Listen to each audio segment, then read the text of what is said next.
अगर माँ बाप की नींद बर्बाद की, अगर माँ बाप चाहते तो गला घोंट के मार देते। बताओ प्यारो गलत कह रहा हूँ? बात सबके समझ में आ रही नहीं आ रही?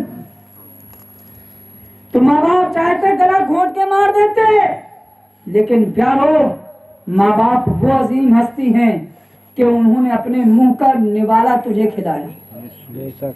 खुद नहीं, खुद परेशान हुए, तुझसे कहा बेटा फिक्र ना कर, अगर तेरी नौकरी न लगी तो क्या हुआ, हम अपना घर बेच देंगे, जमीन बेच देंगे, खेत बेच देंगे, खुद किराए पे रह लेंगे, लेकिन तेरी नौकरी लगा के ही रहेंगे। लेकिन प्यारो उन माँ बाप ने तो नौकरी लगाई, मगर घर में जब तेरी विदेश में नौकरी लगी तो तेरे हाल क्या है।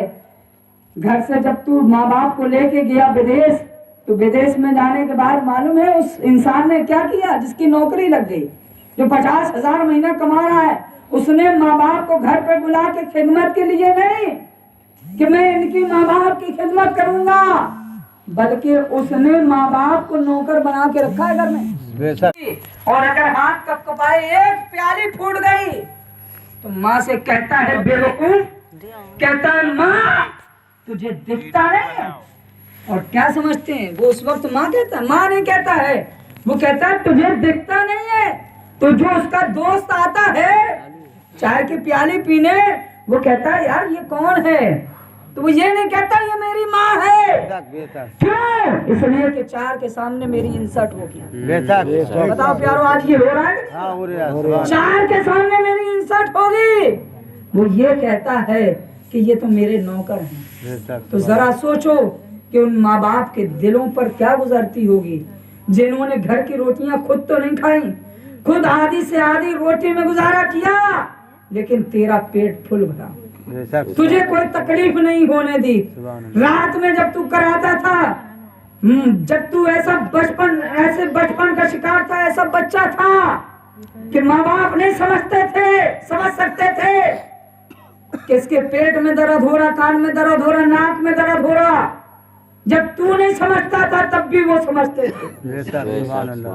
और खुद के पास, माँ बाप के पास एक वक्त ऐसा भी आया होगा कि जब उनके पास पैसे नहीं होंगे तो उन्होंने अगल बगल वालों से पैसे उधार लेके तेरा और मेरा इलाज कराया हो।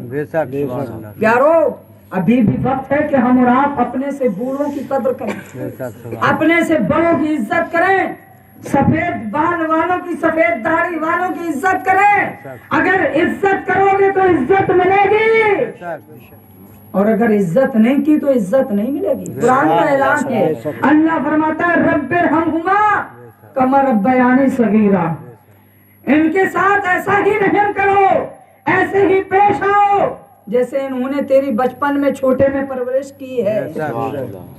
बात समझ पा रहे? तो प्यारे इस्लामी भाइयों, आज का बयान हमारे हिसाब से इतना ही रहने दो, इसलिए कि नहीं इस्लामी भाई सोचेंगे यार इन्हें कहाँ से पकड़ लाए। अरे कोई नहीं सोचेगा, समझ रहे बात को। और हमें भी टाइम हो रहा है, इसलिए कि हमें अब पहुंच जाना है, टाइम ज्यादा हो रहा है, सुबह मुझे फजर की नमाज भी पढ़ानी है। तो प्यारे इस्लामी भाइयों, आज के लिए इतनी ही गोलियां काफी हैं कि आप लाइन पर आ जाएं, अभी भी वक्त है। वरना अगर हम और आपने अपने माँ बाप की कद्र ना की तो वो दिन दूर नहीं है कि हमारी औलाद हमारी कद्र नहीं करेगी। जैसे को तैसा, जैसा करोगे वैसा भरोगे, ये है और हम देख रहे हैं। तो प्यारे इस्लामी भाइयों, बातें तो खैर मेरे पास बहुत सी हैं, लेकिन प्रोग्रामों पे कम जाता हूँ। प्रोग्रामों से ज्यादा आप लोगों के लिए मैं किताबें लिखता रहता हूँ ताकि लोगों की इस्लाह हो। और ये किताबें देखो, मैं आप सब भाइयों से कह रहा हूँ कि आप लोग हर फन मौला बने मेरी तरह, इंग्लिश भी सीखें और हिंदी भी सीखें, उर्दू भी सीखें और अरबी भी सीखें। कहो कैसे? मैं 5 मिनट में आपको सारी बातें बता के जा रहा हूँ। टाइम तो नहीं हो रहा? जरा इनकी सबकी अहमियत समझो प्यारो। अगर आपने हिंदी नहीं पढ़ी, मिसाल के तौर पर आप हमारे साथ गए, कानपुर गए, और कानपुर जाने के बाद अगर आप हिंदी पढ़े नहीं है, मैंने आपसे कहा स्टेशन पे पता करके आओ जरा, आप गए